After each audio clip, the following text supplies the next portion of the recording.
कौन बनेगा सांसद?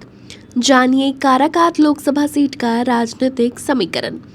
बिहार की 40 लोकसभा सीटों में से काराकाट भी और एक है। इस बार के चुनाव में काराकाट की सीट सबसे हॉट सीटों में से एक है। ये सीट हर लोकसभा चुनाव में चर्चाओं में बनी रहती है।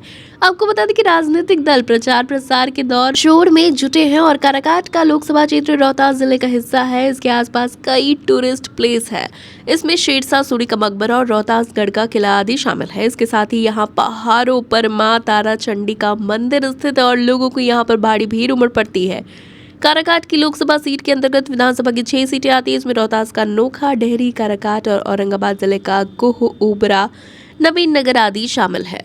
साल 2024 में काराकाट का विकास कार्य जारी। साल 2024 में काराकाट के विकास कार्य पर काम किया जा रहा है। यहाँ पर सड़कों का निर्माण कार्य जारी है। काराकाट संसदीय क्षेत्र के लिए कई तरह के काम किए गए हैं। यहाँ पर लोगों को आवागमन में परेशानी नहीं हो, इसके लिए कई तरह के प्रयास किए गए हैं। बीटा और औरंगाबाद रेलवे लाइन के लिए भी कई तरह के प्रयास किए गए हैं। साल 2024 के चुनाव पर टिकी सभी की नजर। काराकाट की लोकसभा सीट से एनडीए के प्रत्याशी उपेंद्र कुशवाहा है।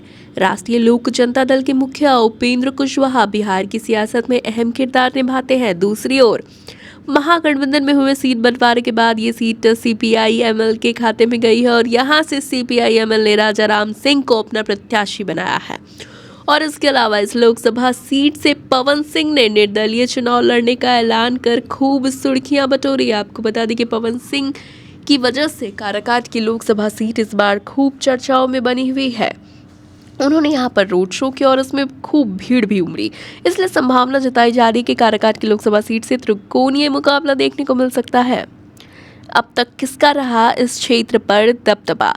साल 2019 में काराकाट के लोकसभा चुनाव में महाबली सिंह ने जीत हासिल की थी। ये जनता दल यूनाइटेड से सांसद है। पिछले चुनाव में राष्ट्रीय लोक समता पार्टी के टिकट पर दिग्गज नेता उपेंद्र कुशवाहा चुनावी मैदान में थे, लेकिन महाबली सिंह ने इन्हें चुनाव में मात दी थी। वहीं इस बार उपेंद्र कुशवाहा एनडीए के उम्मीदवार है। पिछले चुनाव में महाबली सिंह ने 3,98,408 वोट हासिल किए थे। वहीं उपेंद्र कुशवाहा को 3,13,886 वोट हासिल हुए थे। सीपीआईएम के राजा राम सिंह तीसरे स्थान पे थे और इन्हें 24,932 वोट हासिल हुए थे और इस चुनाव में 27 प्रत्याशी चुनावी मैदान में थे।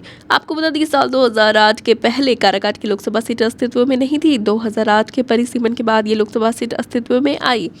इससे पहले इस क्षेत्र का नाम विक्रमगंज हुआ करता था। साल 2009 में लोकसभा चुनाव में यहां से महाबली कुशवाहा ने जीत हासिल की थी। साल 2014 के चुनाव में उपेंद्र कुशवाहा को इस सीट से जीत हुई। अब तक इस सीट पर लोकसभा का चुनाव 3 बार हुआ है। इसमें 2 बार जदयू उम्मीदवार महाबली सिंह की जीत हो, वहीं एक बार उपेंद्र कुशवाहा ने जीत का ताज अपने सिर पर सजाया है। अभी तक के लिए इतना ही। अब जाते जाते हम आपके लिए एक सवाल छोड़ जाते हैं। आपके अनुसार काराकाट की लोकसभा सीट से कौन सा प्रत्याशी आपका पसंदीदा है? आप अपना जवाब हमें हमारे कमेंट सेक्शन बॉक्स में लिखकर जरूर दें। धन्यवाद।